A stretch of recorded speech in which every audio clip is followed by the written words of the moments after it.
The day I had long anticipated finally arrived. It was time to break free from the constant presence of your face and the freeloaders who took without ever giving back. They should have appreciated the generosity they received all these years. With newfound resolve, I declared, I won't be coming back. Thank you for everything until now. I quickly packed my essentials and bid farewell to the house that had been my home for so long. As I stepped outside, I caught a glimpse of satisfaction on my mother-in-law's face, oblivious to the poignant secret I carried with me. My name is Megan. I'm 35 years old and work remotely. I've been married to Charles for 6 years, but our marriage faced challenges when his once healthy father fell seriously ill, demanding our constant attention. Although I hesitated to move in with my in-laws, I agreed out of necessity. Charles was their only family able to provide care. Initially contemplating quitting my job to manage his care full-time, my company allowed me to continue working remotely due to my strong performance. However, living with my in-laws quickly revealed its challenges, including the classic tensions between a mother-in-law and daughter-in-law. Megan, hurry up with the cooking and cleaning. How long will you avoid your household duties? My mother-in-law would chide.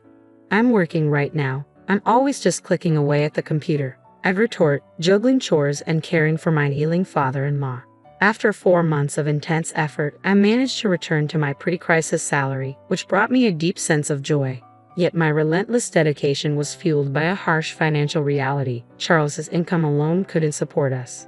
Despite hoping for a more relaxed life ahead, financial struggles persisted, prompting me to consider saving some money.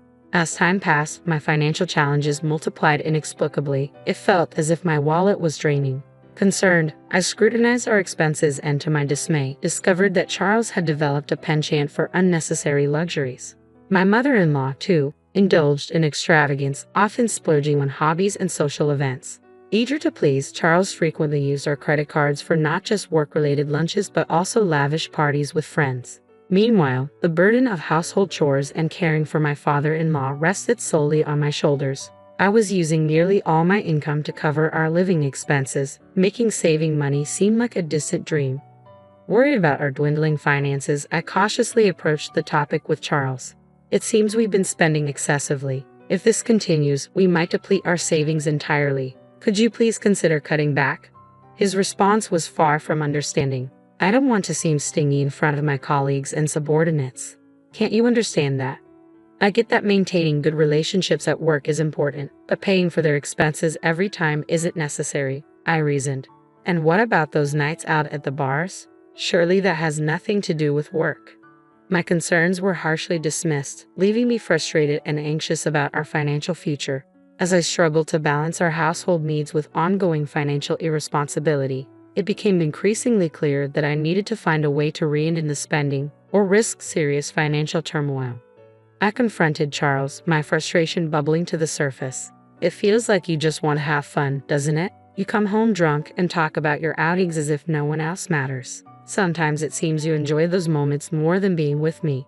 My mother-in-law, however, brushed off my concerns with a laugh. I'm glad Mom understands, Charles said, confidence dripping from his voice. My mother-in-law defended her spending habits. If I didn't take these classes, I'd just be stuck at home all day. I'm enjoying time with my friends, she insisted. Their harsh words echoed in my mind, leaving me grappling with their dismissal. They labeled me a terrible daughter-in-law, criticizing me for not earning a traditional income, even though I was dedicated to managing the household and caring for my father-in-law. To them, that made me unworthy of any complaints, a notion that baffled me. Despite their judgment, I knew the truth. I was working diligently from home, contributing a steady income while balancing housework and caregiving. Their skepticism and condescending attitude toward my remote work were disheartening. To add insult to injury, my mother-in-law had woven a narrative for Charles that painted her as the sole caregiver for my father-in-law, portraying me as a lazy homemaker. This twisted perception of my role left me speechless and pained by the injustice. Throughout the countless times I considered leaving this difficult situation, it was my deep concern for my father-in-law that kept me grounded. From the early days of my marriage, he had always treated me with genuine kindness, a stark contrast to the way Charles and my mother-in-law treated me. His sincere expressions of gratitude, often calling me a wonderful daughter-in-law, touched my heart. Whenever he needed care, he would apologize for the inconvenience and always express appreciation for my dedication. These moments provided me solace and a strong sense of purpose in caring for him. I couldn't bear the thought of leaving my father-in-law at the mercy of Charles and my mother-in-law. He seemed acutely aware of the family dynamics and recognized my contributions not only in caregiving but also in maintaining our household's financial stability. His words of appreciation were a source of comfort, fortifying me with the strength to endure an environment that often felt hostile. The fear of what might happen to the household without my stabilizing presence weighed heavily on me, but my greater concern was for my beloved father-in-law. So, I resolved to stay and provide him with dedicated care till the end. A year later, his funeral became an emotional battleground. Amidst my profound grief, my tears were met with cold disapproval, intensifying the weight of my loss. This reaction only underscored the complexity and emotional turmoil of my situation, yet it reaffirmed the importance of my role in his final days. "Why are you crying so much, Megan? He's passed away. Isn't it natural to mourn?" I was questioned, but my response only seemed to irritate my mother-in-law. She accused me of making it sound as if she had never cared for him. In reality, her presence had been largely absent. Her focus on hobbies and frequent social outings meant that the majority of caregiving responsibilities fell to me. Despite my efforts, she portrayed herself as the downtrodden, pitiful mother-in-law to those outside our immediate family, painting me as the cruel daughter-in-law to our relatives. This twisted narrative suggested that I was being unfairly harsh on her, even as I grappled with my own grief. I found myself facing criticism from those who had little understanding of the true dynamics within our household. Frustrated, I began to distance myself from these relatives, a shift that did not go unnoticed by Charles.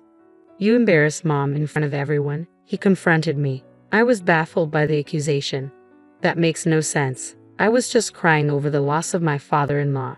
Your mom thought it was odd how much I cried, but I never said she didn't care for him. I was simply expressing my sorrow for someone I deeply cared about." As the argument escalated, Charles accused me of insulting his mother and suggested that if my grief upset me so much, perhaps I should reconsider my actions. I stood my ground, reiterating that my tears were solely for my father-in-law, whom I had cherished, and not a critique of anyone else. After his passing, the tension between Charles and me intensified, leading to a fierce argument that required relatives to step in and calm us down. In the aftermath, I chose to remain silent as the funeral proceedings wrapped up. Shortly thereafter, a lawyer arrived to discuss the will and the distribution of the estate. "I'd like to go over the contents of the will regarding your late father's estate. Firstly, to his wife and daughter-in-law, Megan, he has left half of his cash assets to each of you. To his son, Charles, he has left the ownership of the family land and home." My mother-in-law immediately interjected, "If Charles gets the land and the house, why is Megan receiving an inheritance? She isn't related by blood." The lawyer replied, "Your husband was deeply grateful for the dedicated care Megan provided. He wanted to express his gratitude by including her in the inheritance. This decision is final and cannot be changed." Unable to accept this, my mother-in-law accused me, "I can't believe it. You were only caring for him to get the inheritance, weren't you?" I defended myself. "I've had a good relationship with my father-in-law since I married into this family. I cared for him out of love and respect, grateful for the way he had always treated me." Yet my mother-in-law continued to accuse me of manipulating him psychologically. Eventually, her protests seemed to exhaust themselves, and the lawyer resumed the discussion. "This was your father's decision," he affirmed, revealing a vindication of my genuine affection and care for my father-in-law. His gratitude was not only heartfelt but also legally recognized, despite the bitter suspicions from others.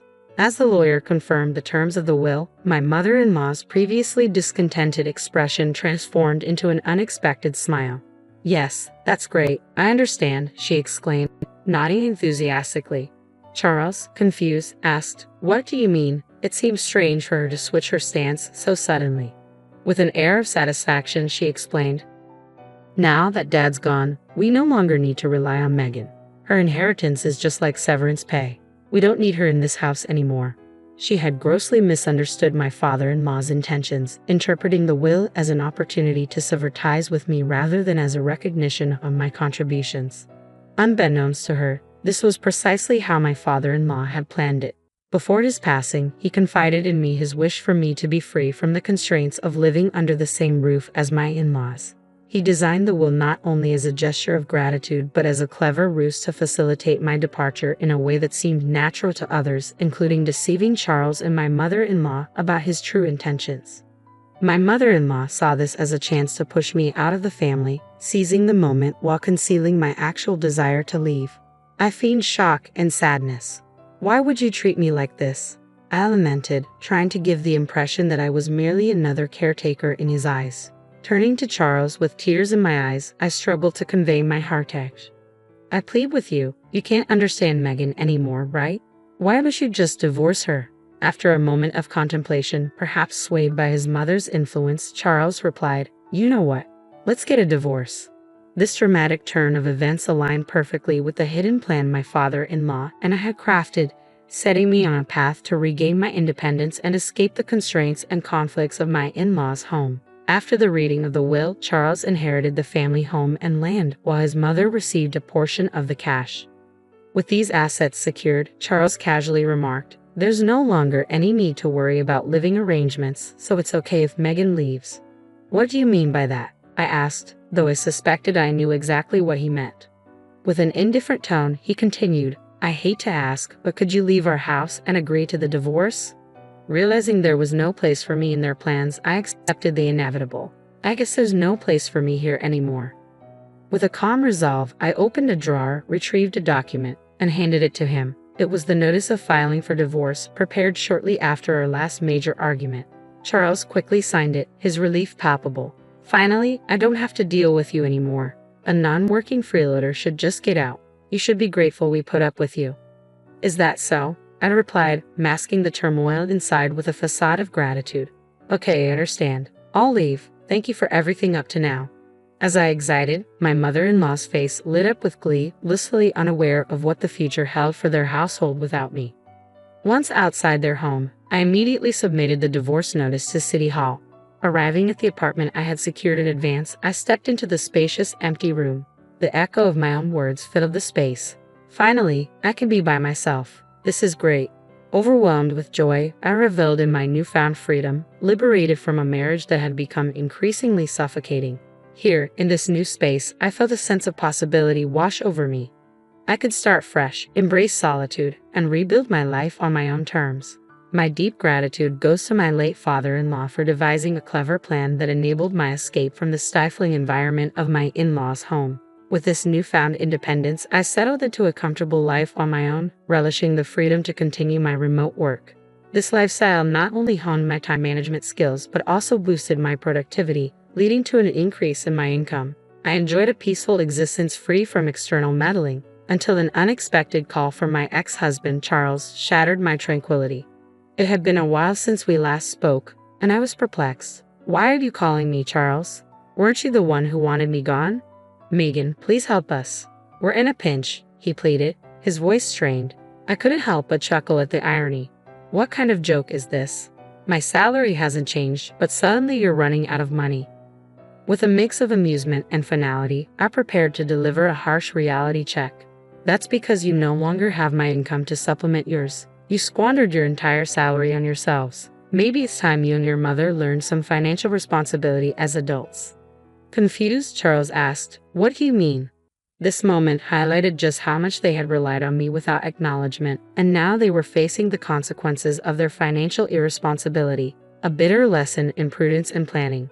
"While you were indulging in luxuries, my salary of about $6,500 a month was covering our living expenses. Now I'm earning even more, and I'm doing it all without anyone holding me back." Frustrated and perhaps realizing his predicament, Charles made a desperate plea. "Megan, can't we start over?